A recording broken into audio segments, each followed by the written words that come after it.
Hi, everybody. We are back this week for Believe to talk about the second half of Neil Gaiman's Murder Mysteries.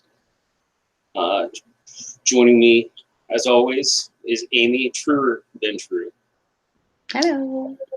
Djinn St. Baptiste right here. Right now in the chat, we've got Peter Griffin, we've got Brown Holler, we've got Bear Island Josh. Hi, Josh.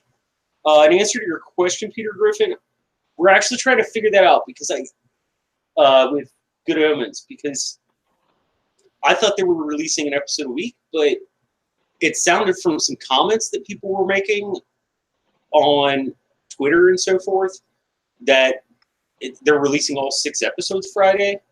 Regardless, here on the channel, we're doing episode by episode, one a week, which I think actually leads us right up to Con. Yeah, because that's 7 weeks away. Yeah, so that'll actually work out perfectly. So yeah, Good Omens is and if anybody has not read it, please take the opportunity to read it. It's a great quick read. They did a preliminary airing of it on Tuesday, somewhere over there, Amy, over in the UK. I can't remember where it was, but it was pretty cool because Terry Pratchett passed away a few years ago, and Neil Gaiman, for his viewer seat front row, reserved the seat next to it and had the famous hat and scarf. Oh, that's lovely. Yeah, I saw a photo of it. I got all teary-eyed and shit. Oh, we just finished a Terry Pratchett book this week for the girls' bedtime story because we read.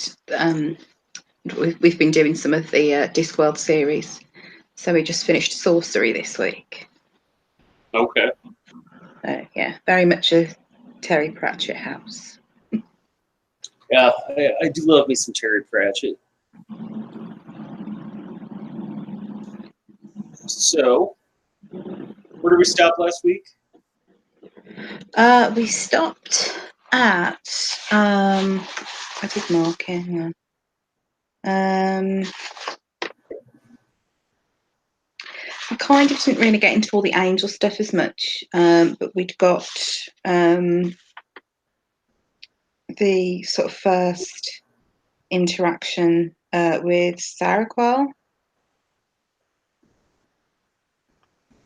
Yes.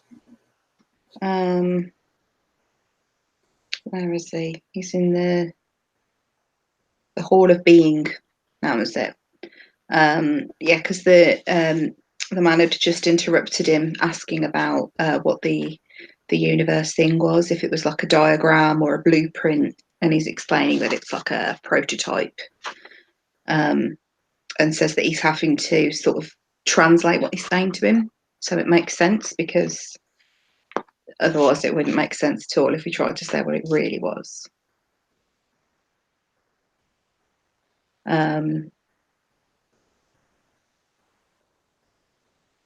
Slightly off topic, hang on, I've just checked, I've just Googled, and it looks like they are dropping all 6 episodes in one go as well.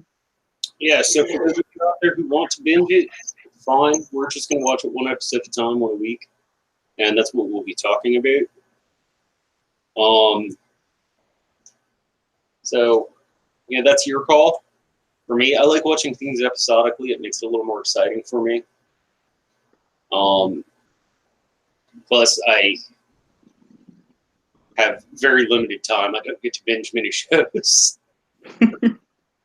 Yeah, it's got, episode 6, it says air date's the 31st of May, so they must be doing the whole series in one go. It's a shame, actually, because Amazon tend to do like week by week with a lot of stuff, but never mind. I guess that Prime does that a lot, though. They drop like a whole series at once. Maybe. I'm just trying to, like, I was watching American Gods on Prime, and obviously they didn't do that with with that. That was one a week. And I think when Lucifer was first on, when it was originally on Prime, I used to have to wait for the next episode. They did it week by week. I wonder if it's because it's a British one. Well, it might Could be just also be that- airing on telly, so they aren't going to release the whole Could season be. on Prime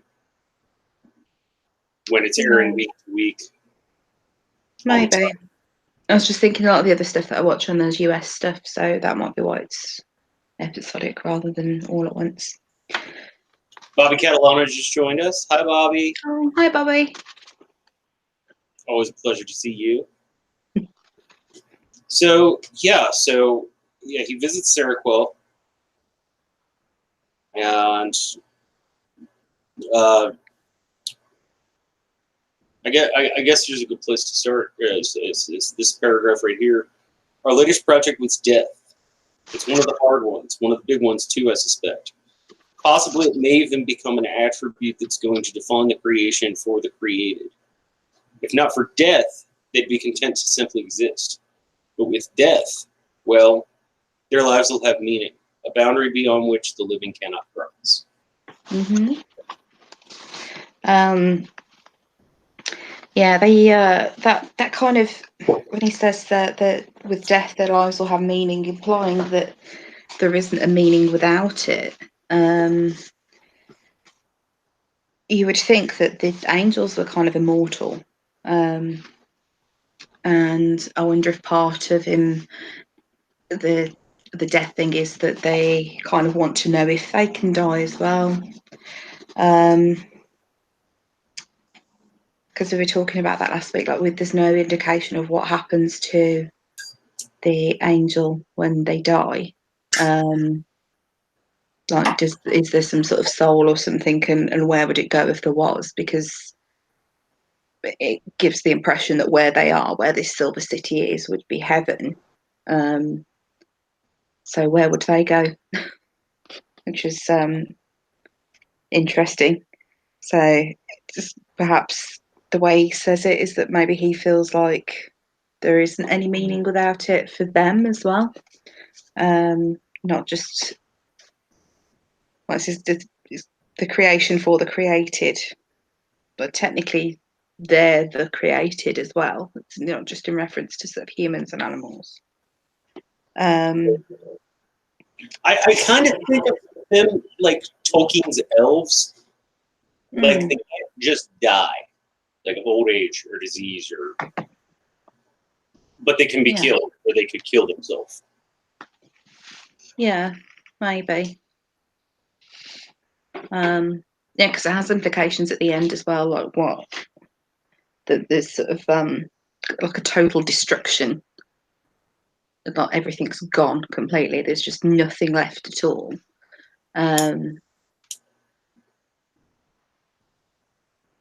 So yeah, death seems to be different for them than it would be for sort of humans and animals and all the other creations that are going to be in the universe when it's completed. But at the moment, he's kind of denying knowledge of what exactly happened. He says that he knows he killed himself. Right. And you know, Raguel's sort of looking out the window and can still see the body down there. And he mentions he'd have to arrange for someone to take care of it. But he doesn't say that he did that and it's gone when he goes back down there later on. And again, there's not a single trace of it left.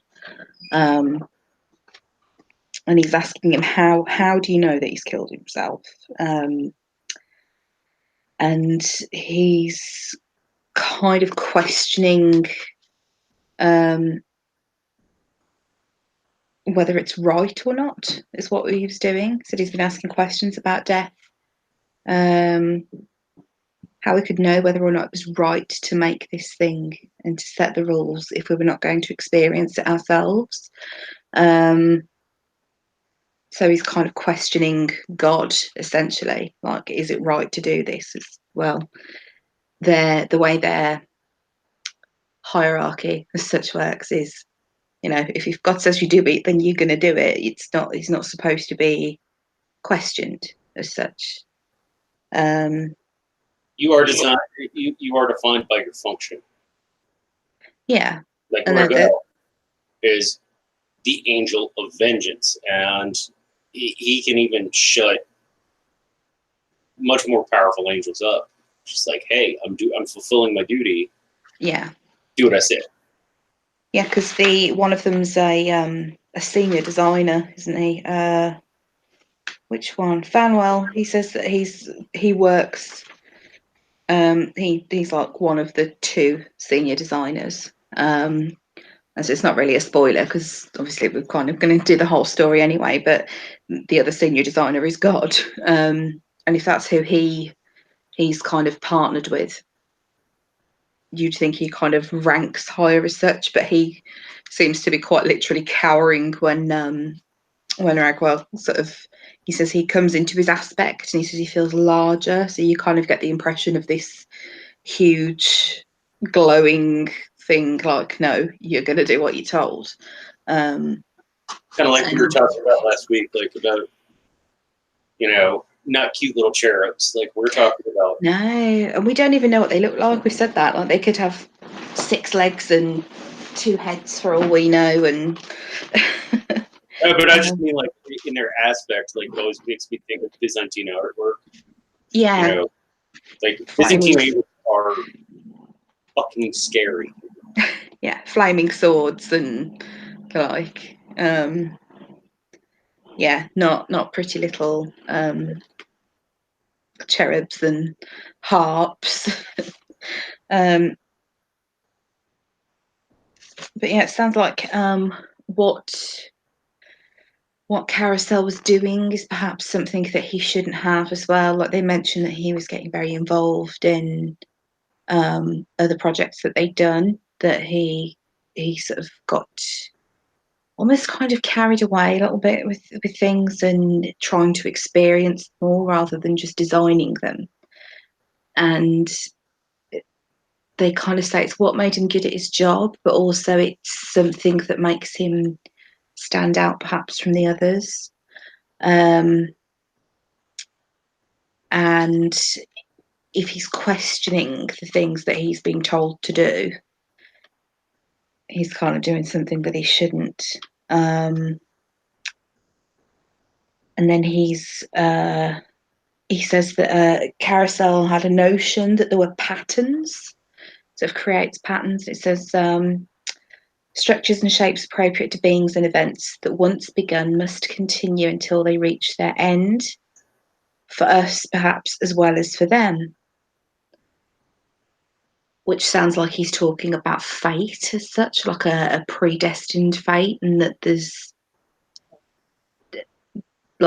nothing they can do to change that because this is part of what's going to happen. And makes me think if the whole that God had intended Carousel to be destroyed because of him recognizing this and not wanting him to spread it around as such, and also because he was questioning what he was being asked to do, and he doesn't want that. So I get the impression that maybe he kind of set him up to be in this situation so that he could get rid of him. Oh no! See, I think it's much more macro than that. Mm? I think it's much more macro than that. I think How? I mean, we'll get further into the story, but in basic plot, I think God set it up so that Seraphel would fall in love with Carousel, and then be jealous when Carousel had a new project and it wasn't love, it was death. Mm. And then he murdered Carousel, and Lucifer had to see the vengeance of God come down on Seraphel to think it was unfair.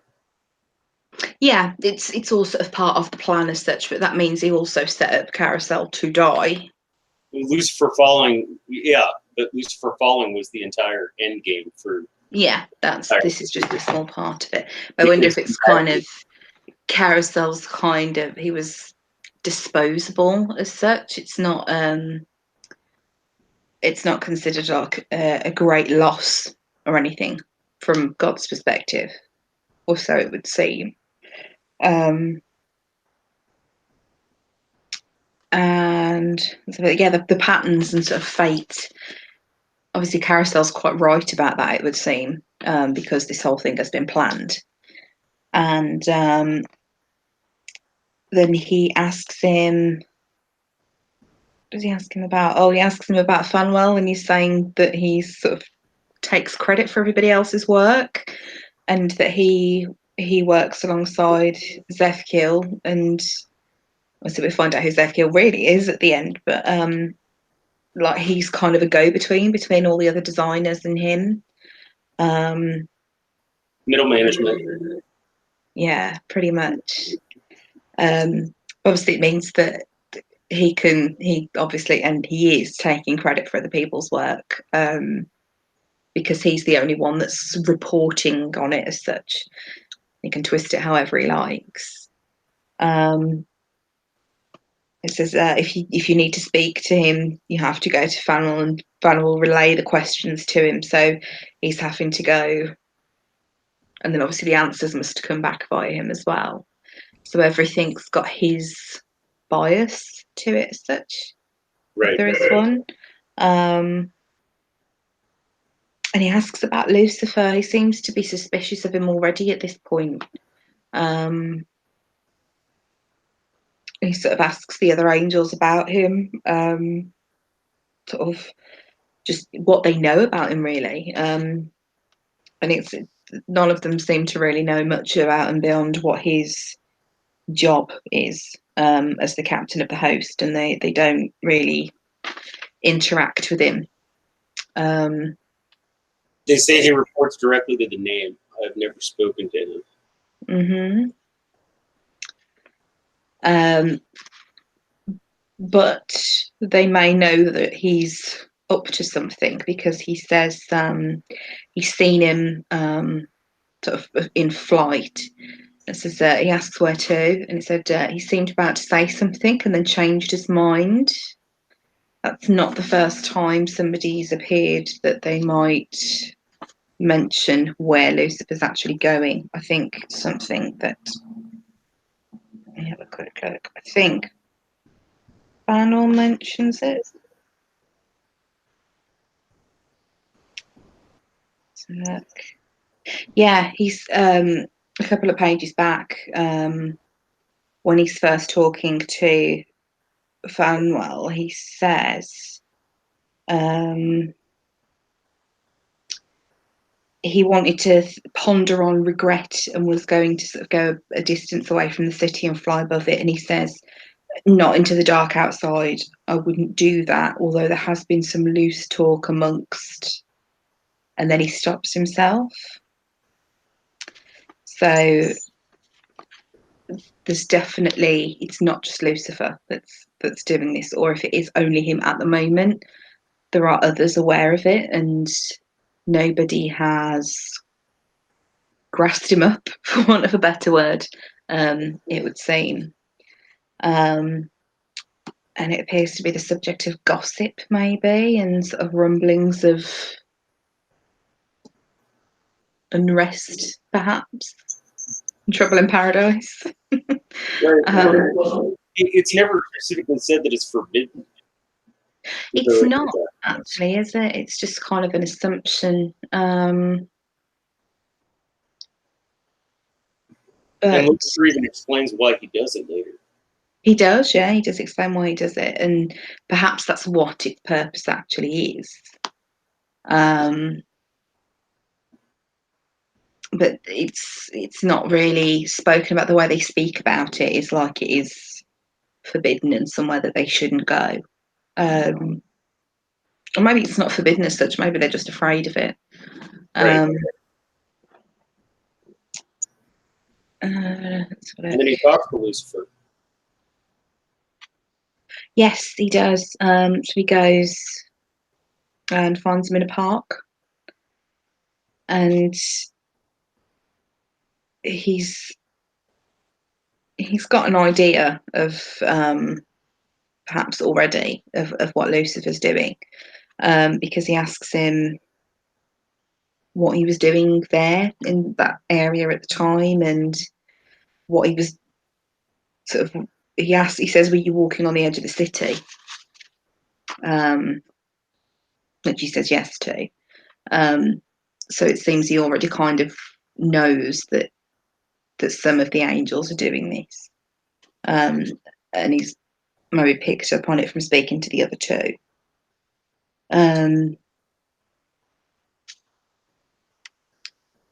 But it's like Lucifer's got quite an interest in it as well. Like he's asking questions, but like the others are kind of like, oh, okay, well, he's dead. Well, there's not really anything I can do about it, and it's none of my business, and you're dealing with it, so that's that. Whereas Lucifer's actually asking questions about it. He seems to actually care more what's going on. I think it was Fanwell again who's sort of very kind of dismissive of, well, it's not my job. Yeah, I found the body and it was being sorted, so I left you to it. There's no real emotional connection to each other. Right.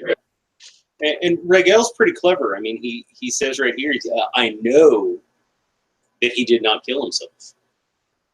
Yeah, because otherwise he wouldn't be there. Right. He's the vengeance of the Lord. He wouldn't be, called down to.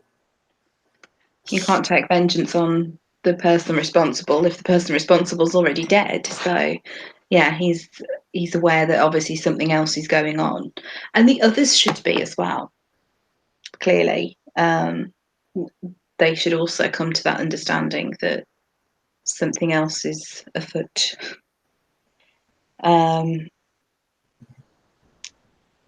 And then he goes to see Zethkiel for the first time.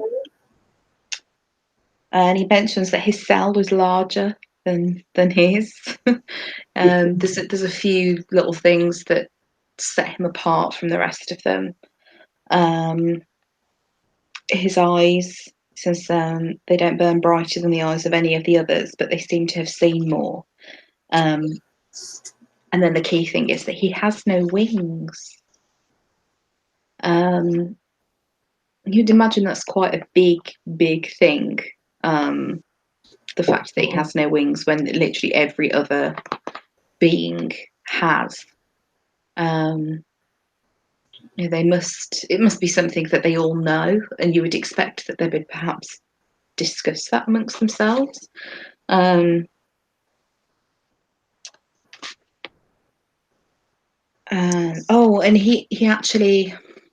he says to him, "You're Zefkil," and he says, "I don't know why I asked him. I knew who people were. It's part of my function." And then this bit, he says, "I know who you are." Like he's saying to the man he's speaking to, that's not part of the story. He's kind of dropping out of it to go, "Well, I know who you are." So you're getting a little inkling of why he may be talking to this guy in the first place, that he's specifically targeted. Gaiman plays. Take the entire supernatural aspect out of the story. Gaiman plays really fair as a mystery story. With this, I find it impressive that he hits so many different great storytelling aspects, and as a mystery story, it's really good. Like, because there's more than one mystery going on. Right. Exactly. It's very subtle, like the "I know who you are," and if you kind of just reading it, you might not necessarily pick up on that the first read through. I don't think I did, and it's only because I've listened to the audiobook with Neil Gaiman himself reading it that you then get the kind of nuances of those sentences, that kind of the way he says it makes you go, that's significant. Right. Just because of his tone and the way he says it. Even where he pauses between sentences, it gives it a whole. It kind of makes it easier to understand it as such, kind of where he's coming from with each thing, and you can pick out the important parts a lot easier. So he's saying, he kind of calls him out for staring, saying, yeah, okay, I've got no wings, but I don't need them. And he says his function doesn't call for him to leave his cell, probably because if he's omniscient, he doesn't need to, does he? Because he knows what's going on anyway. It says, brings me things for my opinion, brings me problems and I think about them. And occasionally I make myself useful by making some small suggestions. It's kind of make yourself useful sounding like he doesn't make much of a contribution. Obviously very much playing down his importance. And he's saying, you're here because of your vengeance, and you're here to discuss this death. And he straight away tells him, "Oh, I didn't kill him." Like, well, yeah, I know you didn't. And it says, when he said it, I knew it was true. The way he kind of says that is like how he knew what his purpose was. It's like there's no doubt or anything that comes from God, even if it was via Lucifer. He knows instantly that it's the truth. If it involves the function, Yeah, what we see over and over again, like Fenwell being like, yeah, I found his body. Hey, this is yours now. Like, it's not my problem to deal with. I have my function. I'm going to get rid of my function. Like, almost like a autonomous. autonomous. Automationist. Automation. Function. Like, this is what I do. And anything else, like, I really just could give bugger all about. And knowing if things are true or not, it gives you the impression that he's just he's like a walking lie detector, that he would know if things are true. And when he's speaking, when he's got all of them gathered together and he's explaining kind of what actually happened, he's not asking the question because he needs to know the answer. He already knows the answer to the question. He just wants it clarified for the benefit of the others that are there. He doesn't. It's like once he thinks of the answer, that's it. He knows, and he's like, no, that's it. Definitely, there's no doubt. He doesn't seem to question himself at all. And you think, yes, it's vengeance, but also partly maybe justice to some extent as well. And have a look. Yeah, he's saying he's kind of reflecting on things that he's heard, and he asks, "Do you know who killed him?" And he doesn't say yes or no. He says that's your function to discover who killed him and take vengeance. So he doesn't actually say, because of course he knows who it was, Right. but he doesn't lie. He kind of subtly sidesteps the question. But he knows what he obviously he knows what Lucifer was doing as well. It's him that says he was walking in the dark. He says, I can hazard a guess that he's not guessing. He knows, because that's part of the reason that this is even happening. What can you tell me about love? And Yeah. he told me, and I thought I had it all. Yeah, it's interesting how we don't actually hear what's said there. When he asks one of the others about it, he just basically gets a dictionary definition. But he does, the other angel that he asks about, he does say that it's how we feel about our creator. So they do all feel it to an extent. Obviously, some more so than others. And yeah, he goes back to where the body had been. Everything's gone, like no sign that it had even been there. And he doesn't say that he had asked anybody to clean it up. Obviously, there must be some being whose purpose it is to do that. That's their aspect. That's kind of what his assumption was anyway, that somebody else would take care of it. They're all very disinterested in things that aren't their job as such. With the exception of Lucifer, seems interested in everything else that's going on. And he goes back to Starquel. I thought this bit was great, where he's says he was working at putting a wingless mannequin into a small box. On one side of the box was a representation of a small brown creature with 8 legs. On the other was a representation of a white blossom. And he's talking about like burying a person in a coffin. And what would you want on top of you? Would you want a spider or a lily? And it just seems like a really funny thing. Obviously, like they go, well, they both prefer a flower, but they don't understand why. It's really funny to think that could have been a possibility at some point, that we bury people and chuck spiders on top of them. Well, Brown Holler, brought it up last week. Mm.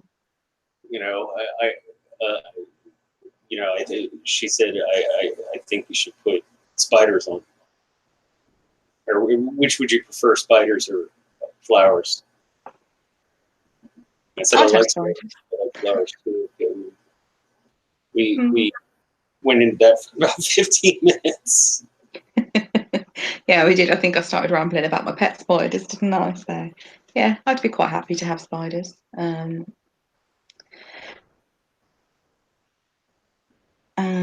have a look. And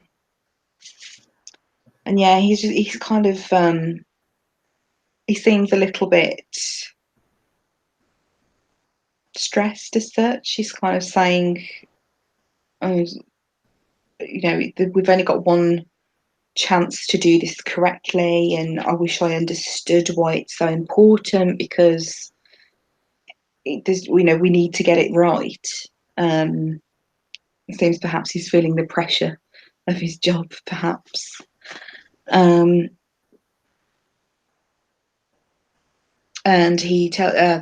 Miguel tells him to go to Ezekiel's cell. And he's trying to refuse until he says, I felt my function come upon me. So he's kind of commanding him to go. It says he backed away from me toward the window, staring. Then he turned and flapped his wings. So he's frightened by whatever. You get the impression, obviously, his appearance must be changing when he's using his power as such. Right. The impression that I get is that it's probably because they talk about how they have light. You can see kind of light underneath their skin. Is that he's like a big, bright light. And he mentions that he feels larger. So I imagine that he would actually be larger, because he does say right near the beginning of the story that he was taller then. What have you got there? Well, the way I'm thinking of it is like when we were speaking of Byzantine artwork, when he's just talking and he's not coming into his aspect, he looks just like a person with wings. Whereas when he comes into his aspect,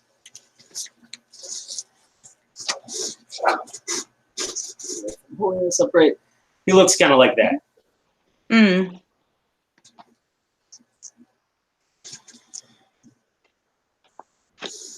Is that supposed to be a particular angel, that illustration, or is it like a generic one? It's the angel of death. Oh, okay. But it goes from just like a person with wings to like this scary freaking thing. Yeah, like Any of the wings other up in the air, like a bird would be if it was trying to be intimidating as such. You imagine kind of wings up and yeah, and probably a change to the voice as well. It's gone from like a conversational thing to a commanding one. right, And from how they talk about each other, that's not how most angels would present themselves or how they would behave, even when they're doing their function. All these other angels that we meet, their function's nothing to do with that, so they wouldn't be used to being around angels that do that. So it must be quite shocking for them. Their function as designers, there's no reason for them to be shouting or commanding people in that way. So it would be quite a shock. And this, I don't know if I'm just picking out things. It says, I walked to the central well of the hall and let myself fall, tumbling down through the model of the universe. The way he says let himself fall, I think perhaps there's a reason for that choice of words. illusion, maybe. Yeah, maybe. Because it's something he mentions about falling later on. And yeah, he gets down to the bottom and finds Fanwell there. So he's I do wonder what they're arguing. Well, not arguing, but discussing, because he says, "Don't care how aesthetically pleasing it would be. We can't put it in the centre. Background radiation would prevent any possible life forms from even getting a foothold. And anyway, it's too unstable. What on earth is this massively radioactive thing?" Oh no! It would be. I got that right away, but I'm a physics nerd. Yeah. Um, an Earth-centric universe Ah, okay. So is what talking about yes, right. That makes total sense. it's like. I don't care how aesthetically pleasing it would be, it wouldn't work. Yeah, the Earth can't be the centre of it all. Yeah, okay. Are they discussing colours? Oh, this is green, is it? That was funny. Not quite what I expected. Hmm? This is green. Not quite what I expected. Oh, what did you expect? It's like, how does one imagine a colour anyway?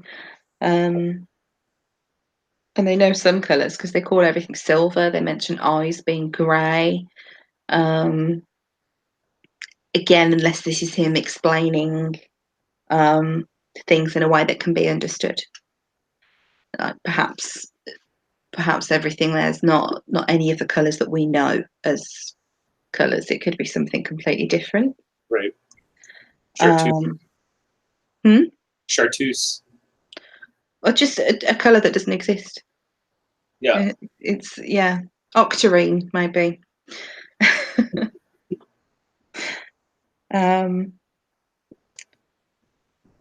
So he's it says his manner was brusque and dismissive, and again, it's like he doesn't really give a shit if it's not his job. But he doesn't have to go all vengeance angel on him to get him to actually comply. He says that you need to go to Zevkil's cell. He's expecting you. And it says he seemed about to say something, but he only nodded and walked towards the door. I do wonder if perhaps he knows a little bit more than the others about Zevkil's true nature. If he's like a go-between and has what's considered to be the same role as they're both senior designers, perhaps he knows a bit more than the others would. I've never thought of it from that point of view. I always thought, he was just always like, okay, well, he's my boss. like Femwell always just comes across to me like we were talking is middle management. Yeah, he does very much have that air about him. But yeah, I don't know, he just gives me that impression that perhaps he might know a little bit more, because he won't answer at first about what they were working on as well, what Carousel and Seroquel were working. He said, oh, I'm not sure I can kind of tell you that. It's sensitive information. So, he's privy to this sort of top secret stuff. Makes me think that there's more that he would know that others wouldn't. Or maybe he just wants to take credit for everything. There is that. We can go into in a wee bit. Mm-hmm. But so, yeah, Regel stops the angel who had brought Green. Yes. To ask what the universe is for. If I might read this paragraph. Okay, I just have to squint because I don't know where the hell my glasses are. Where's Velma? My glasses. I can't find my glasses. I know what it's called, but what purpose will it serve? He frowned. It's part of the plan. The name wishes it. He requires such and such in these dimensions, and having such and such properties and ingredients. It's our function to bring it into existence according to his wishes. I'm sure he knows its function, but he's not revealed it to me.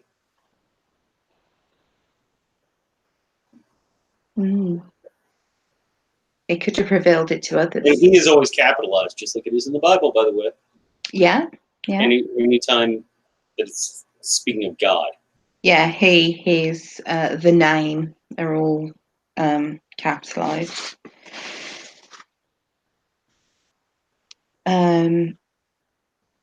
Yeah, it's the way he says he's not revealed it to me. Not just he's not revealed it, or he's not revealed it to anyone, just to me. Maybe implies that perhaps some of the others might know a little bit more than about its reasons for being and that kind of thing. And then he goes kind of outside. He says, I left that place, and he's talking about looking up in the sky at the sort of the host as such, like the army with flaming swords, and they're sort of on maneuvers. The way that it's described as that it's a drill. They're not. That's kind of like something that you'd say in the army. It's something right. You don't say they're practicing, it's they're drilling. In the language of Gaiman, like, I love this line right here. They were very beautiful. It was, on summer evenings when you get whole flocks of birds performing their dances in the sky, weaving and circling and clustering and breaking apart again. So just as you think you understand the pattern, you realize you don't, and you never will. It was like that, only better. It's such a well-written paragraph. Sorry, my grammar nerd coming out there, but like the way it's written, the allusion there, like exactly what he means, like in 40 words. Yeah, and you can picture it perfectly because you do know what that looks like, and the way it's written is kind of conversational, like he's asking you the question. Yeah. Yeah, and it's sort of we're talking about a sort of I don't want to say supernatural because that doesn't sound quite right, but the way we're talking about these kind of things, and then comparing it to just something every day that we would see, it's quite a contrast, but it's nice to think how it does bear a resemblance to something else. And he's going back to Lucifer again. Obviously, Lucifer's in charge of the host, so he'd be supervising them. And he calls his second in command to supervise them as such.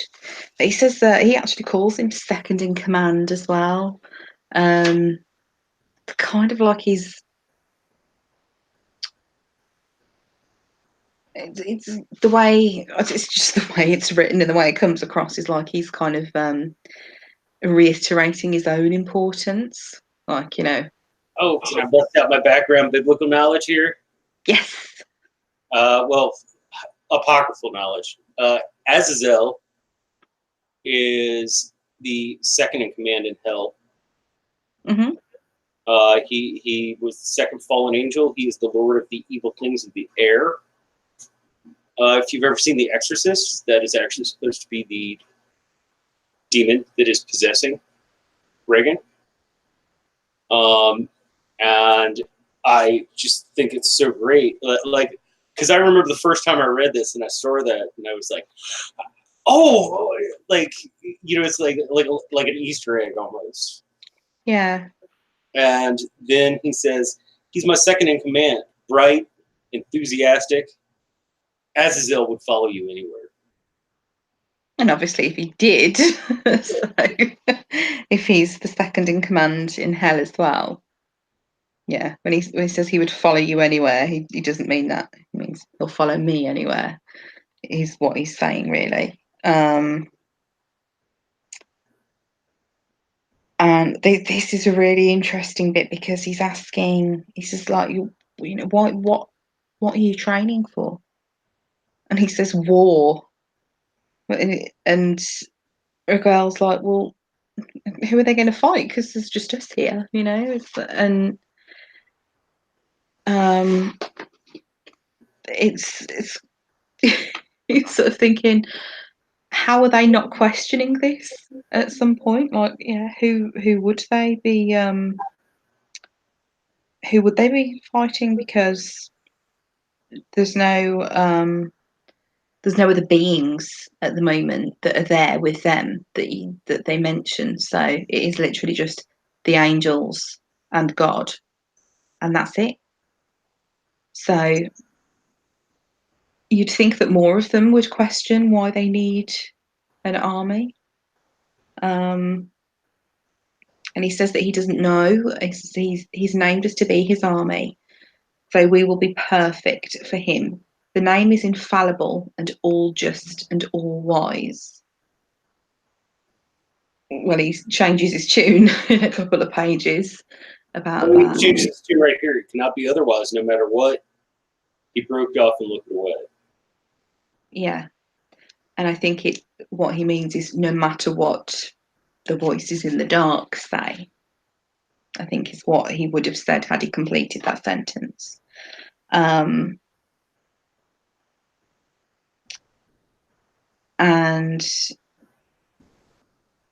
yeah, he's like, oh, it's fine, nothing important, and it is very important. But they travel to Zevkil's cell together. There's a very brief break in the narrative then where they realise it's 3:00 in the morning, but then the story continues. I like how he comes back to the outlining story just enough that you remember it's going on. Yeah, just as a reminder that this is somebody telling a story within a story. Yeah, I mean, he's talking to a vagrant on the park bench, as far as he knows. By the way, sorry everybody, I look like a vagrant right now because I did not shave today because I woke up very late. But that's because I hung out with my dad last night and lots of scotch happened. As it should.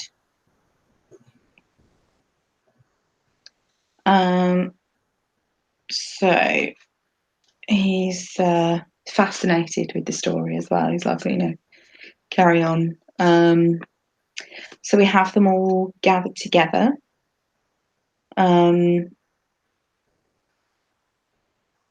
And he's kind of saying, you know who I am and what I've been doing, and I've done it. But he's kind of making them almost confess certain things before he kind of reveals what he's found out. Almost like he's perhaps trying to lead them to come to the same conclusion that he did. He's kind of trying to say, well, this is the evidence, but none of them seem able to connect the dots in the way that he does.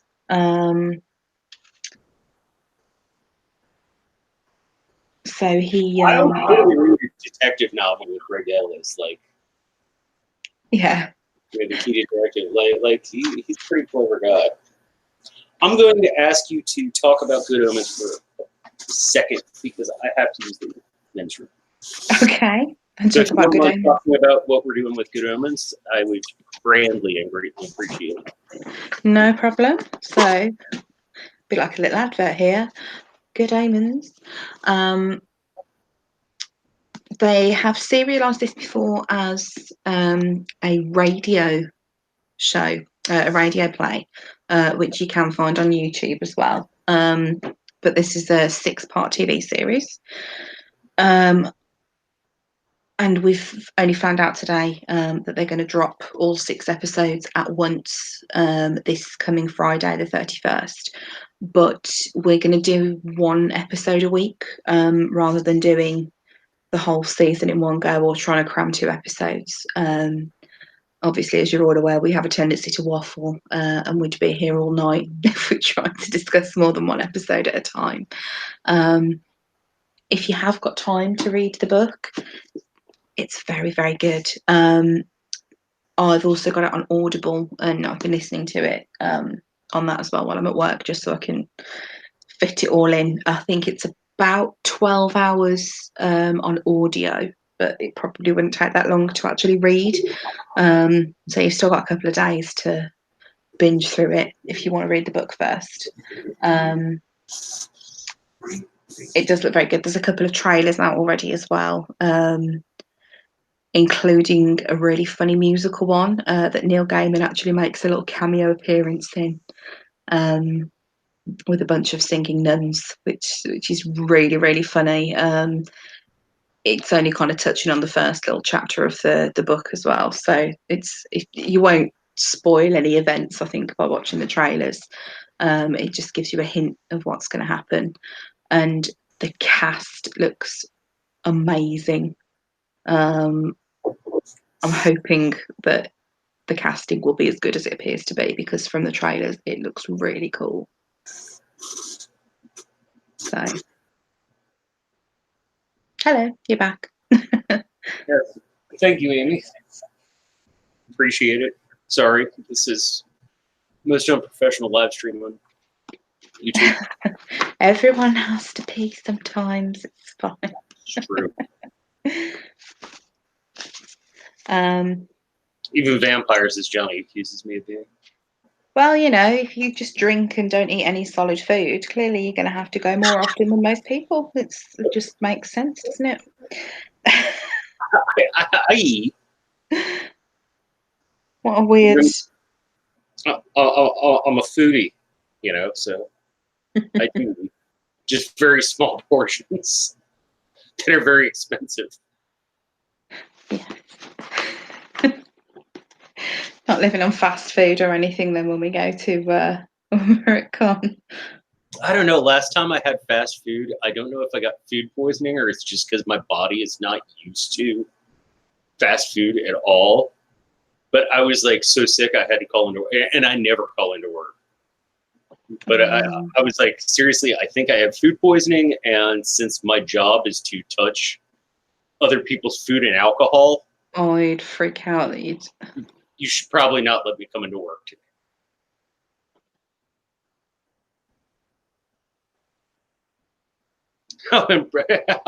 Nice Good Omens reference there, Ron.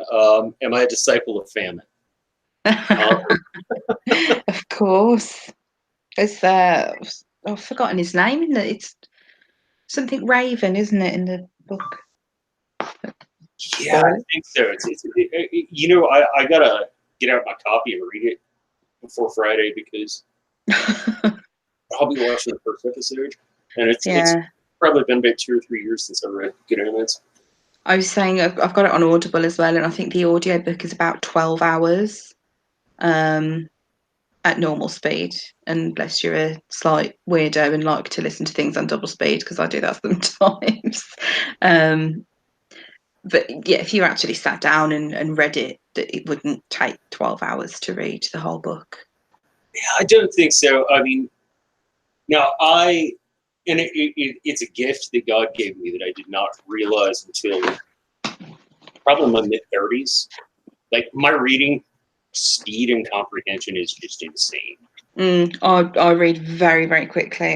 It's 400. Oh no, hang on. Let me see. That's just a little thing at the end. It's 411 pages.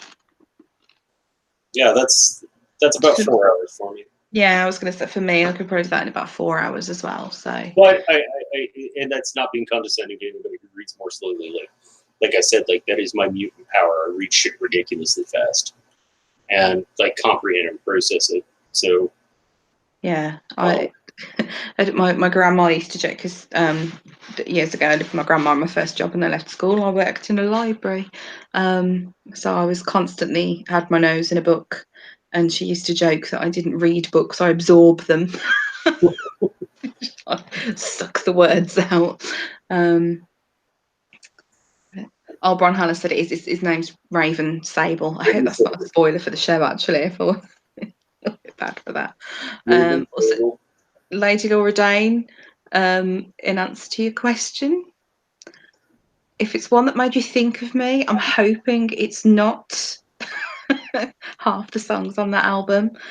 So really vainly speaking, I'm going to go with Pirate Blaze, but it could have been something else on there. Yeah, I forgot. You don't like World Coming Down. I do. I just don't rank it up very highly.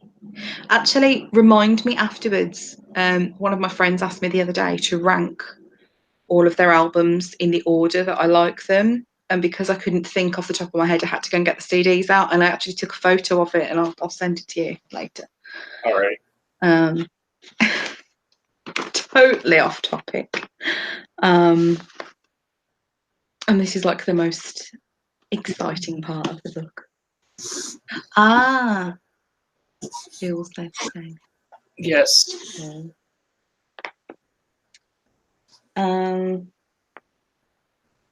Yes, so he gets Lucifer to kind of admit in front of everybody where he's been and what he's up to. I've been walking in the darkness for some time now. It helps me gain a perspective on the city, being outside. Awesome. The way he says, I've been walking in the darkness sounds not just a literal thing, but also sort of figuratively. He's been walking in a metaphorical darkness as well. Like the path that he's on is a dark one. And he's also asked what he does in the dark. And he tells them about voices that promise him things and ask him questions. They whisper and plead, and he tries to ignore them. And he says it's the only way I have of testing myself, putting myself to any kind of trial. I'm the first among the angels, and I must prove myself. I do wonder why he feels he needs to prove himself. I'm the only angel who walks in the dark because I do not want others to walk in the dark. I'm strong enough to challenge the voices, to test myself. Others are not so strong. Others might stumble or fall. Fall being the key word there. Yeah, and do you think that is arrogance on his part? He's like, I'm the only one that can do this, nobody else can. And actually just, or is it genuinely that he thinks that it could be harmful to the other angels, or is it because he feels that only he is capable and he's not? I think it's a wee bit of both. Mm. You know, and I think until the events that happened during this conversation, he could have gone on and on and on and walked out there and listened to the voices and denied them. But God has a plan. Mm-hmm. And him explaining this when he's talking about the name's infallible, it can't be otherwise, no matter what. I think it was no matter what these voices say. What would you say the voices are? Doubt. I have this theory that I've always had for most of my adult life, and taking into consideration, like I've read, a lot of theological texts, things like that. I mean, that's what I study, and if you believe in ineffability, and if one believes in a divine plan, then somebody had to fall. There had to be an angel who fell. There had to be discord in the universe to test us as human beings. I wrote a thesis paper on this.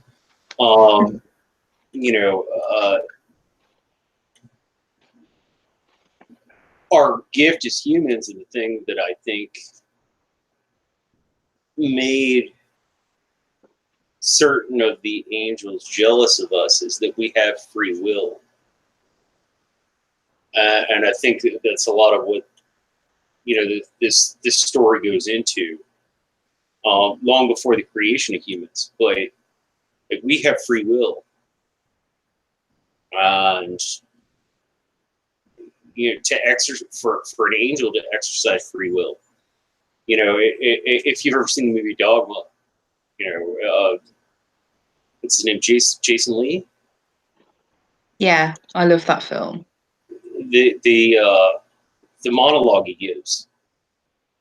No, it's not him who gives it. It's Ben Affleck.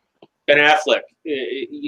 You can choose to believe, like, we have no choice. We know there is a God. We've heard his voice, and we've been separated from him. We've been in his presence.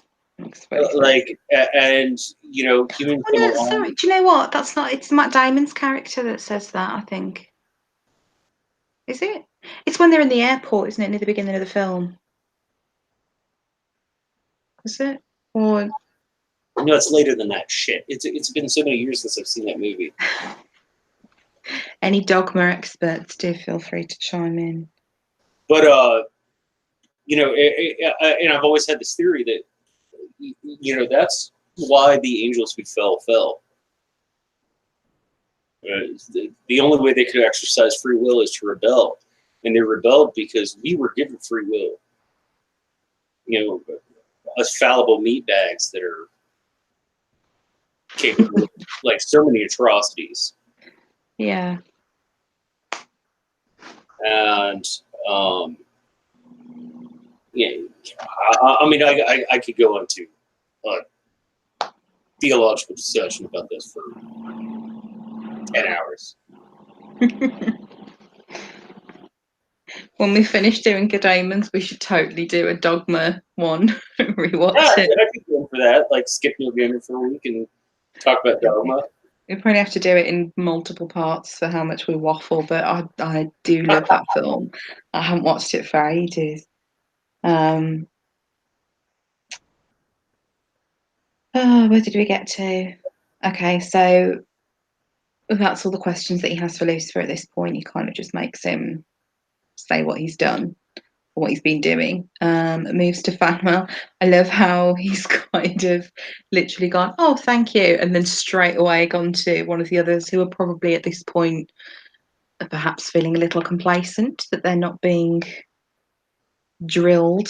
Done well.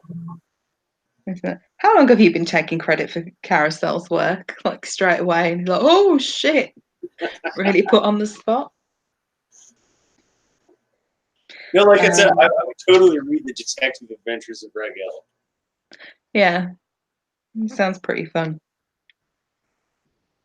This is his mouth opened, but no sound came out. He's kind of like doesn't know what to say and stood there gaping in shock, like, oh, how do I answer this? Well, this I think answers your question, because I think if he knew that Zephkel was God, he wouldn't be doing that. That's a good point, actually. He wouldn't lie, would he? Because I think he's just doing what middle management does. yeah. I've worked in jobs like that. Yeah. He straight away says, oh, you know, I wouldn't take credit for someone else's work. And then he's like, but you did. And he doesn't try and, once he kind of says, like, but you have done, he doesn't sort of try and worm his way out of it. And he's just like, okay, you got me. Yeah, I did. And this is where we get this sort of dictionary definition when he's asked to explain what love is. And he describes it as a feeling of deep affection and attraction for another being, often combined with passion or desire, a need to be with another. He spoke dryly, didactically, as if he were reciting a mathematical formula. He says, the feeling that we have for the name, for our creator, that is love. Amongst other things, love will be an impulse that will inspire and ruin in equal measure. And he says, we're very proud of it. And it's obviously that if that's how they're planning this emotion to actually affect creation, you know, they're keenly aware of its impact and its potential. They're saying it can inspire and it can ruin. Clearly it does. You know, we've got a whole demonstration of that here. And he even explains sort of, you know, there's this passion and desire, but then there's also the love that we have for our creator. He's explaining that there's different kinds of love. And then he says that he didn't seem to hold any hope that we'd believe them at this point.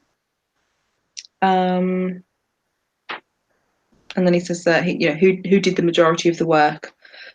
Actually, I don't want you to answer. I want the others to answer first. And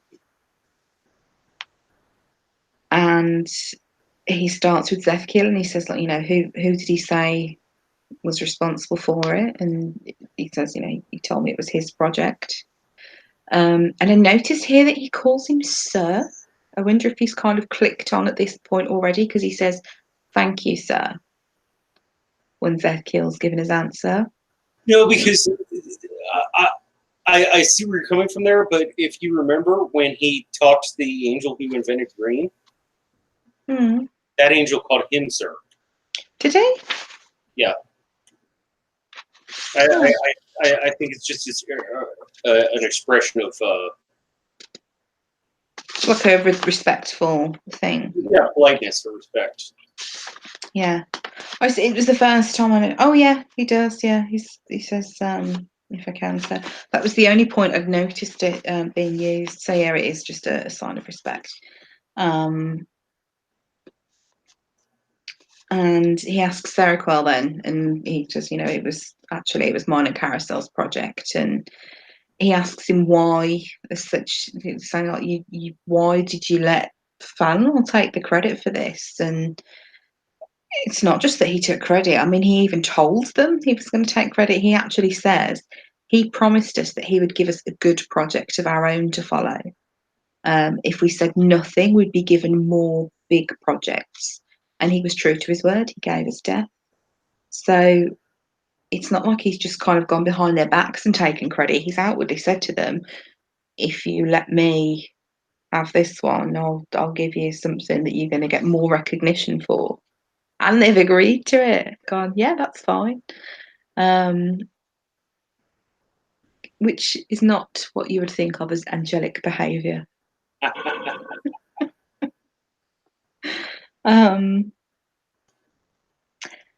But then perhaps it's because they're not, or not supposed to be, prideful as such. It's just, they don't mind. The work is done, so it's done, and that's that.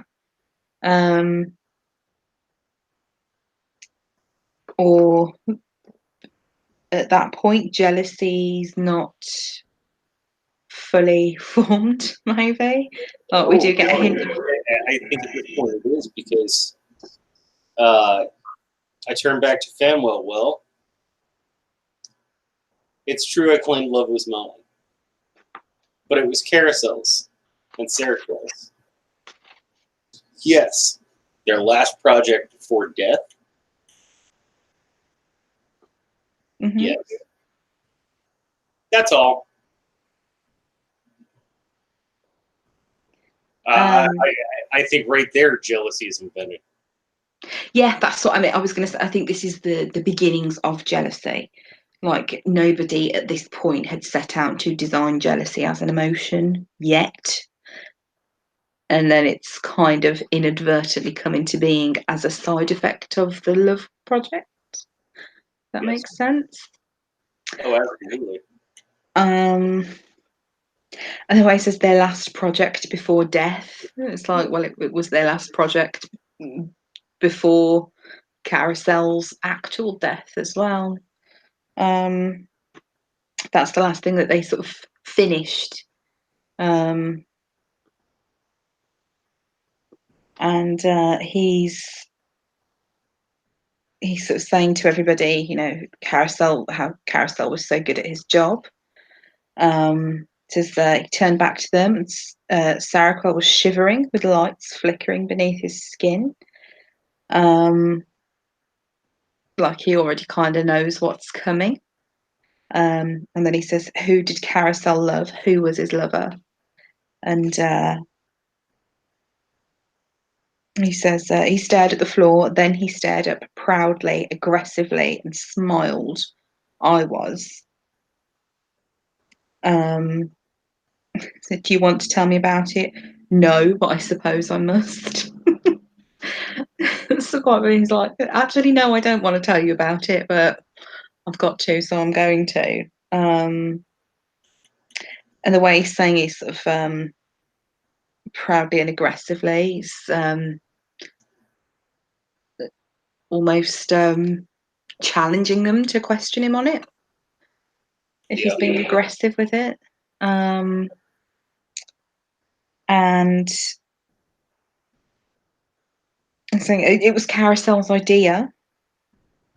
We'd go back to his cell, and we touched each other, held each other, whispered endearments and protestations of eternal devotion. His welfare mattered more to me than my own. I existed for him. When I was alone, I'd repeat his name to myself and think of nothing but him. When I was with him, nothing else mattered. And it's just like, oh, that's so sweet. And then you think, like, love between angels, like they're completely sexless, so it's not got any of that sort of connotation with it. It's just an emotional level, Right. and less the physical one. And you just say like they would touch each other and hold each other, but it, it's in an affectionate way, I'd say, more than any sort of sexual way. I'm just glad I cut all that shit out of my life. Everybody needs a cuddle sometimes. That's what I have a cat for. You chuck her off every time she gives you a cuddle. Probably do the same with a significant other. Yeah, fuck off, I'm busy. That's why Ben's not in the room with me. He's sitting in the other room.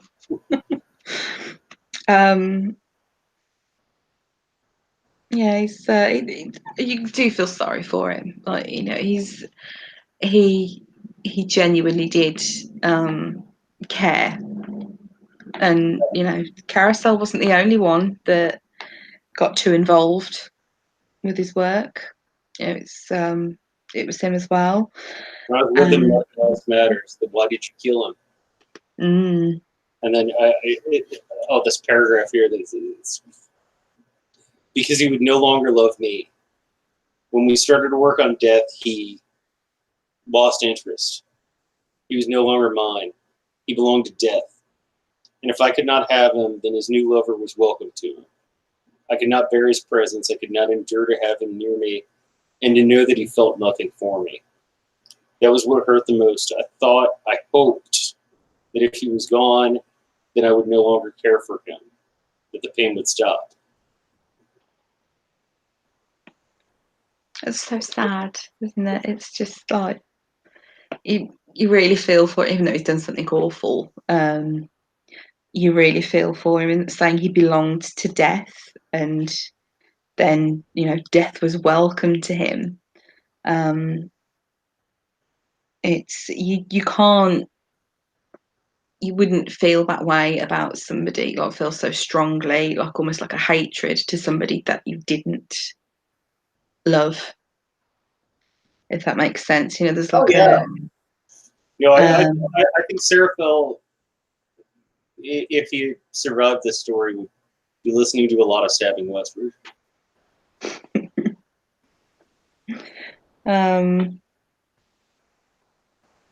Said, I stabbed him through his body from our window in the Hall of Being, but the pain has not stopped. It was almost a wail. Listening to the audiobook of this and how Neil Gaiman actually reads it was awesome as well, by the way. Like, there's so much emotion in it when he's reading this part. And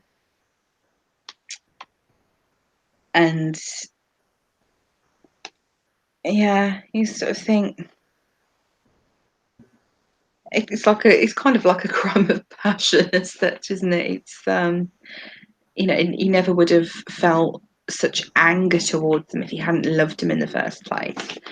And I said, like, he's got too involved in this project, and it is mentioned earlier on that when they're working on emotions, agitation was one of the others that they worked on together. Perhaps that's rubbed off on him slightly as well. And you know, they were working on all these different emotions. There's quite a few that might have he might also have got too involved in. Right. And you know, perhaps it was so easy for them to fall in love with each other because they already worked so closely together and have experienced these other emotions together. And then the visuals for what actually happens. He says that I felt my aspect begin to come upon me. My function possessed me. I was no longer an individual. I was the vengeance of the Lord. I'm not sure why he feels the need to snog him at this point. It was just a bit of an odd one. The fire. The fire. Yeah, I assume it's because it says that white flames consumed him. I'm guessing maybe consumes him from the inside out. Because it says it comes from everywhere though. It says it erupted from his eyes, his chest, his fingers, his lips. A white searing fire. Lucifer and Fanwell turn away. They avert their eyes from it, but Zephyr doesn't. He sits and watches because he sees more than everyone else, which is mentioned earlier on. And then there's nothing left. Gone completely. No, nothing's left at all. And there's no ash or bits of feathers or anything like that. He mentions bits of bone. Obviously, they have a skeleton, perhaps. I think we mentioned before how he's explaining this in a way that should be understandable. That one of the other angels mentioned inner fluid had leaked out of Carasol's body, and you automatically think of like a human form and bleeding, but actually it might be something completely different. And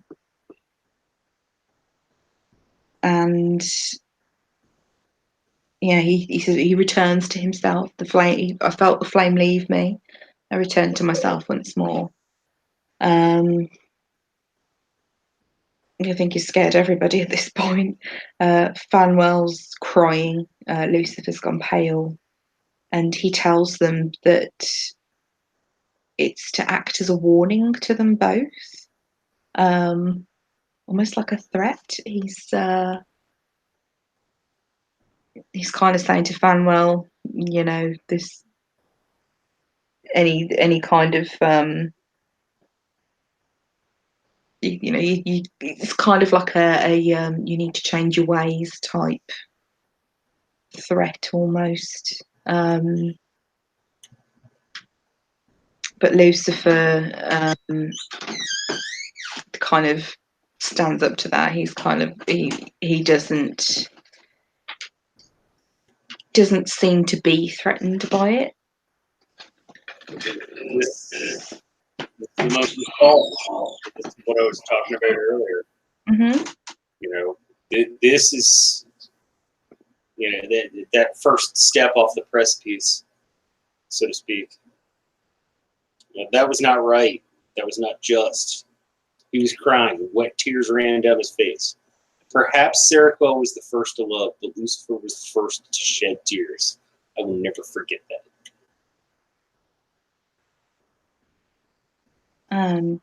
Yeah, it's. He said he should have been forgiven. He should have been helped. He shouldn't have been destroyed. That was wrong. And when Riguel says, well, it was his will, he stands up, and that's when he says, perhaps his will is unjust. Perhaps the voices in the darkness speak truly after all. How can this be right? So, he's kind of questioning God. He's previously said, God's infallible, but now he's saying, well, he's wrong. Which is the complete opposite to what he was saying previously. So this is where he's kind of questioning if he agrees with what God's doing. And Rego replies, "It's his right. No, it is right. Sorry, it is his will. I merely performed my function." And he just says, "Nope." It's like, absolutely not. Just nope. This made me think of like loads of silly memes. When he says no. And then he says, "I must think on this. I'll go now." And, he doesn't ask permission to leave like Fanwell did. He's just like, "Yeah, I'm done." And off he goes. And but perhaps, yeah, he says, perhaps his will is unjust. Perhaps the voices in the darkness speak truly after all. So these voices have already been saying these kinds of things to him, and now he's got the proof. That's why I asked if you wondered, like, what those voices in the darkness actually are. Are they like his conscience, for want of a better word, kind of questioning, you know, why is there an army if there's no one to fight? You know, are you going to be asked to fight other angels, and is that right? Or is it questioning about the thing like you were saying about free will, kind of human beings being given free will? Is it that's being questioned? It would be really interesting if there'd been like a little snippet of what these voices are actually saying. I like that it's left to ambiguity, though. I like that it's left to you to figure out in your head. Because it could be a million things, couldn't it? And it could be deliberate. It could be something that God's made on purpose to challenge him. That was always my thought. It's Someone like a temptation almost, though, isn't it, to go against him? And it says, Zevkiel and I were alone in his cell. I went over to his chair. He nodded at me. You've performed your function well. Shouldn't you return to your cell to wait until you're next needed? And then we've got this little flicker back to the bench in the park. And it says he'd kind of been saying this quite monotone and not really looking at him, but now he turns and looks him in the eye as such, and he's saying now it's like he spoke to me alone rather than to the air or the city. And this is where he clicks now, or he may have clicked previously, but this is when he actually he goes down on his knees, puts his forehead on the floor, and addresses him as Lord.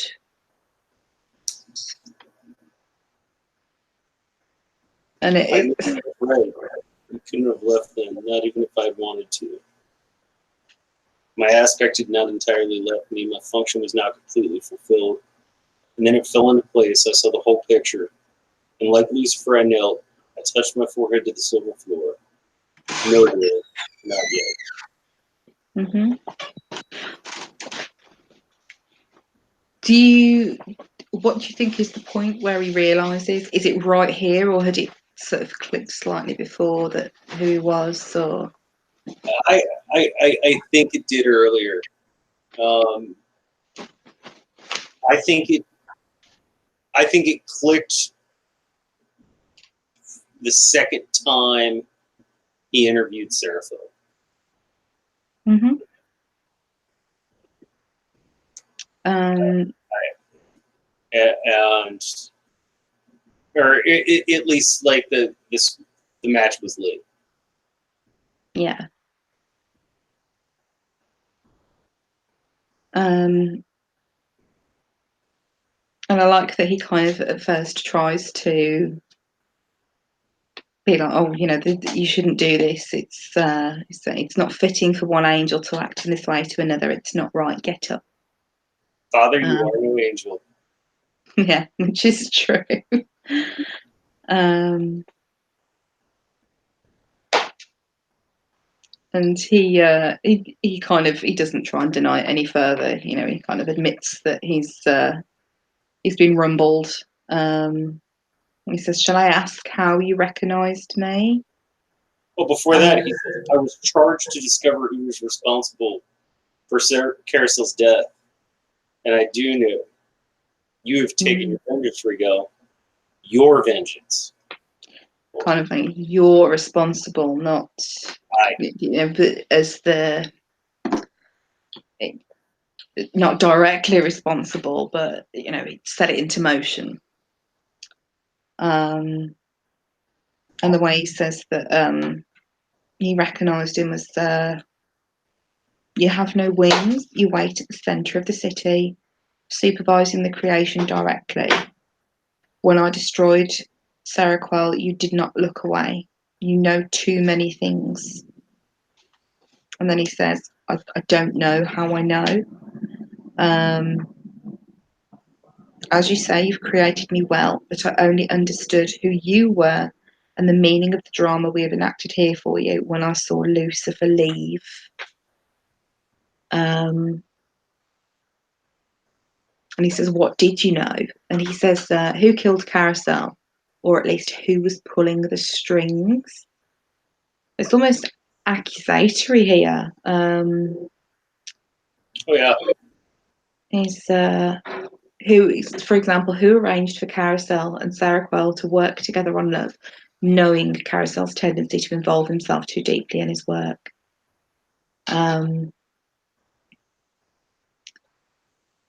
And he's saying, you know, why would anyone have pulled the strings? And it says he's talking to him as an adult would pretend to make conversation with a tiny child. You get the impression it's all almost patronising, because he does call him child. He says, what did you understand, child? And he's saying nothing occurs without reason, and all the reasons are yours. But he doesn't think it was just either. He does say, and he's asked, were you wrong to destroy him? And he says, it was my function, but I do not think it was just. I think perhaps he was moving to destroy Seroquel in order to demonstrate to Lucifer the injustice of the Lord. Not the justice, the injustice. Yeah. I liked that bit. And he's saying, you know, what? Why would I do that? And he's saying, I don't know. No more than I understand why you created the dark or the voices in the darkness, but you did. You've caused all this to occur. And he says, yeah, like, absolutely, I did. I mean, it says it right here. Lucifer must brood on the unfairness of Seroquel's destruction. And that, amongst other things, will participate in certain actions. Poor sweet Lucifer.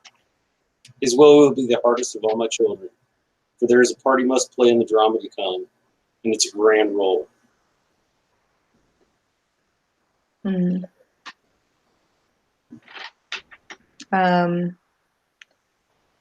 he says, remained kneeling, and is asked what he's going to do. He says, my function's fulfilled, you know, I'm going to go back to my cell. And then he says that he feels dirty. That I feel dirty, I feel tarnished, I feel befouled. Perhaps it's true that all that happens is in accordance with your will, and thus it's good, but sometimes you leave blood on your instruments. That's quite a statement, really, isn't it? It's not, you know, saying you feel befouled. I mean, that's quite a strong word to use. And you know, you leave blood on your instruments. It's almost talking about as if, you know, you stabbed somebody and you'd have blood left on a dagger or something. It's not literal, but he's kind of saying that, you know, it's left a stain on him. He seems to feel guilt or regret. One of the others mentions regret earlier on. And it says he nodded as if he agreed, and he actually says that he can let him forget everything if he wants to. But whether he remembers it or not, he won't be able to speak of it with any other angel. I get the impression that perhaps he had made Fanwell, at least, probably made him forget. Well, it's something that Gaiman talks about a lot in his work.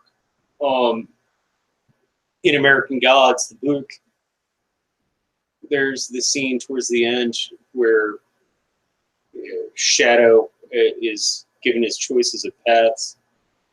And Zoya Upanatanya asks him, will you pick the path of hard truths or fine lies? Yeah, and it's a recurring motif. Like, you know, one of my favorite lines from any song ever, Rage Against the Machine. If ignorance is bliss, then knock the smile off my face. Mm. Yeah, I think that's really touched on there. Yeah. It says, it's your choice. Sometimes you'll find it easier by far not to remember. Forgetfulness can sometimes bring freedom of a sort. He's kind of telling him in no uncertain terms that remembering it's probably going to be quite hard for him. And it is kind of with how they conclude their story. And when he's going to say goodbye to him, you know, he's not. You know, he does still seem sad about everything that happened, and it's just like he left and he hoped he'd be called back, somehow make it all better, but he's not. So he went, and this is the end of his story, and he's asking if the story was worth a couple of cigarettes and some matches. And he's asking the question as if it's important to him. And he doesn't want the story to end. He's saying, like, well, yeah, but what happened next? You know, he's taken it as truth. He's not assuming that this is a made-up story. He's genuinely taken every word as the truth. And he's not. He doesn't really want to talk about the rest. And obviously, there's going to be a pretty big chunk of the rest. What happened? At that time, I lost my way. And these days comes a long way back. Sometimes you do things you regret, but there's nothing you can do about them. Times change, doors close behind you, you move on, you know? Eventually, I wound up here. They used to say no one's ever originally from LA. True as hell in my case. Mm-hmm. Yeah, and then he kisses him on the cheek and says, I never fell. I don't care what they say. I'm still doing my job as I see it. I still want to go home. In the way he's saying he never fell, it's like, I don't care what they say, gives the impression that he was one of those that did actually fall. Whether or not he didn't mean to or he didn't see it that way. And he's the man says that his cheek burned where his lips had touched it. And he's saying that he's still doing his job at this point. Obviously, his power when he killed Seroquel involved kissing him and fire, and he's saying that his cheek burned where he'd kissed him on the cheek is like he's marked him in some way, because I think, as I said it before, you know, he's deliberately sought him out, and he says he's still doing his job. You know, he can't do the full turning into fire and burning things, but he can perhaps influence situations to ensure that vengeance is taken.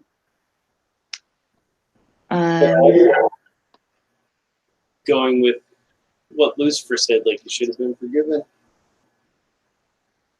You know,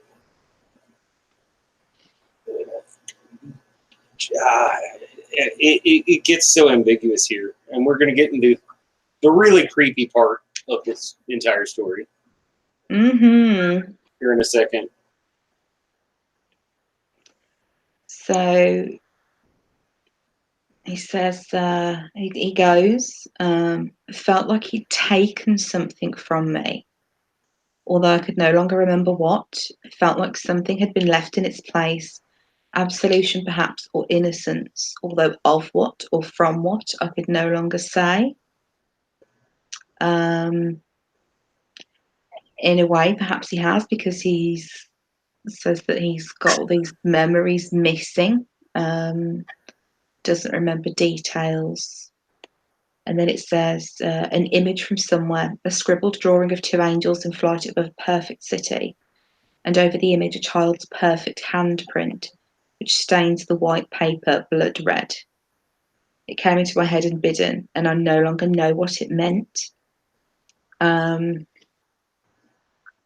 When he goes to Tink's house, he mentions pictures on the walls in her daughter's room. And the bloody handprint implies that, you know, the bloody handprint on a child's picture. I believe it's Tink's daughter's handprint on a picture in her bedroom. Is that how you? Oh yeah, Yeah. yeah. No, that's this is the disturbing part of the story. Is, you know, he gets to, he's on the plane. He grabs the copy of the Times. He can't remember anything except for the back of the paper was a report of a triple murder, 2 women and a small child. No names were given, and I do not know why the report should have registered as it did. Mm-hmm. Like, and then you get the anyone who's easily disturbed, please click away now. Soon I fell asleep. I dreamed about fucking Tink while blood ran sluggishly from her closed eyes and lips. The blood was cold and viscous and clammy, and I awoke chilled by the plane's air conditioning with an unpleasant taste in my mouth. My tongue and lips were dry. I looked out at the scratched oval window, stared down at the clouds, and it occurred to me, not for the first time, the clouds are actually another land where everyone knew just what they were looking for and how to get back to where they started from.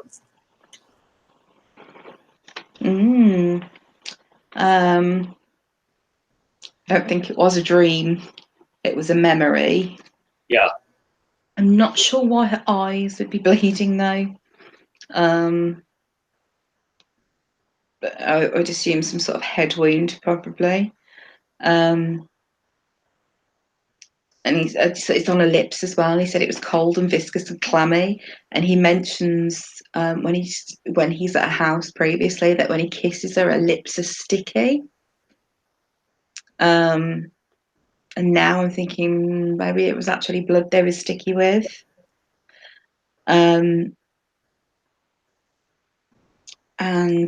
Yeah, when he gets back to England, there's another blizzard, and that's why he's been stuck in LA for so long.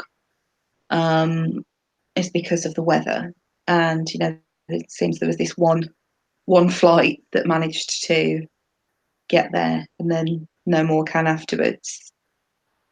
And knocks out the power supply, where he's alone in an airport elevator. Which, by the way, for me, that would be my personal hell. Yeah, the claustrophobic. He mentions it's a little silver room, like a cell in a silver city. There's a sort of comparison there, and it says, it's dark. An emergency light flicks on. Press the crimson alarm button until the batteries ran down and it ceased to sound. He must have been in there for quite some time for the battery to run out on the lift alarm. You know, where's everyone else? And says Shivered in my LA t-shirt in the corner of my little silver room. I watched my breath steam in the air, and I hugged myself for warmth. And yeah, he's saying that there wasn't anything in there except me, but even so, I felt safe and secure. Soon someone would come and force open the doors. Eventually somebody would let me out, and I knew that I would soon be home. And home is mentioned by Ragwell, actually, and he seems to be referring to heaven. So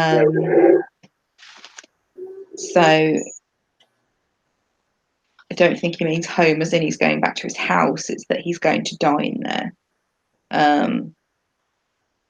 But whether or not he'd actually end up in heaven after what he's done, who can say? Unless he really was absolved when Ragwell leaves him. But I don't think he was. I think he was marked so that this is vengeance. Yeah. This is the vengeance of the Lord. He knows he did something, but he can't remember it. Like that, you think about that. That's even worse. Like if I killed another person,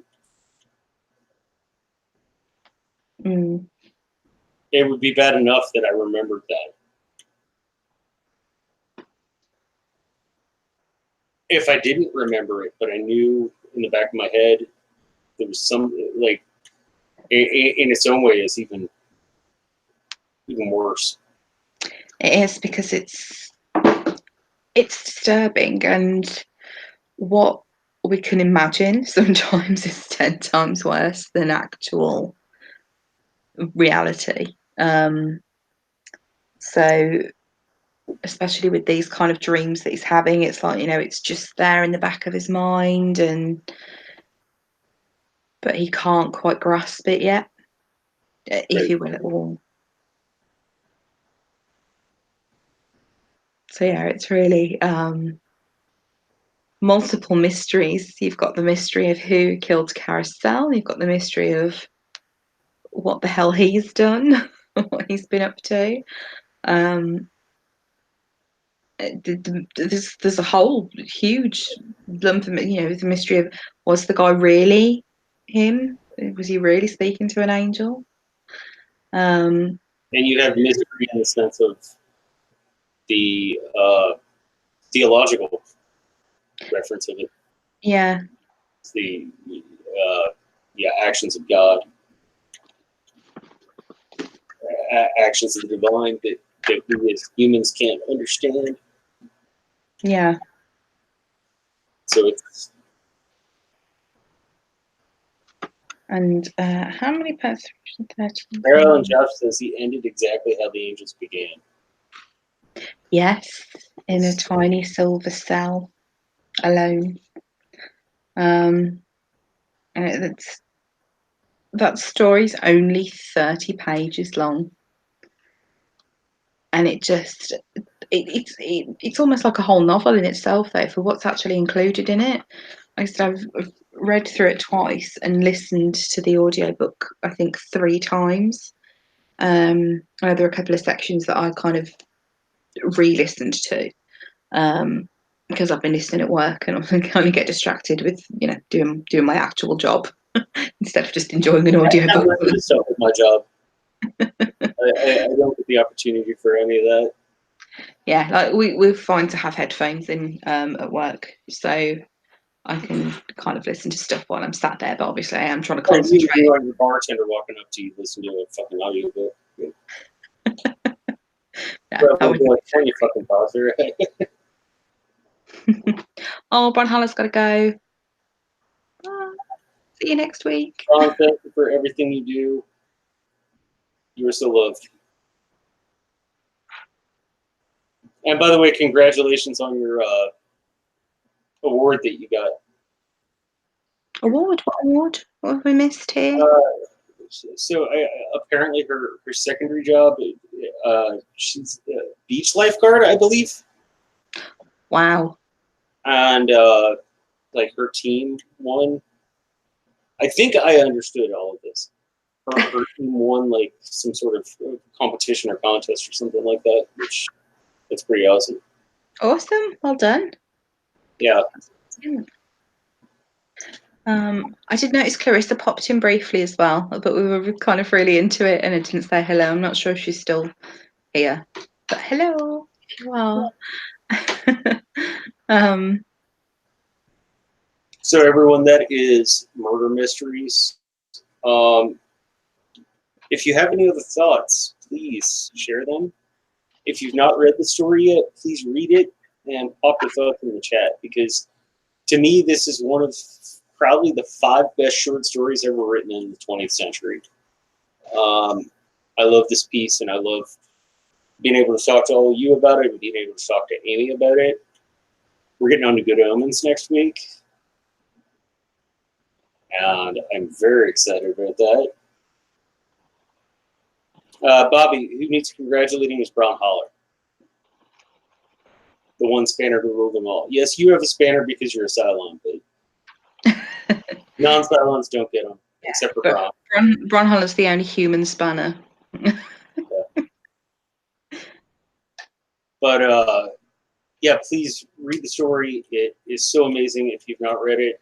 If you have read it, read it again and maybe look at some of our analysis and see maybe you picked up something that you hadn't before. Or if you caught something that Amy and I didn't, drop it, please. Oh, there's bound to be stuff that we missed. You know, there's so many little subtle things in it. I think I've read this 9 times now, 9 or 10, and it's like a lot of his work. Like I find something new every time. Yeah, Tolkien's like that, King's like that.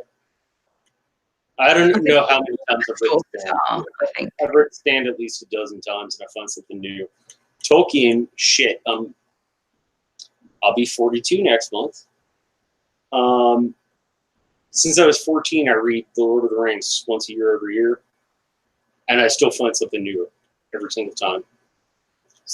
Or at least a new perspective, or something like that.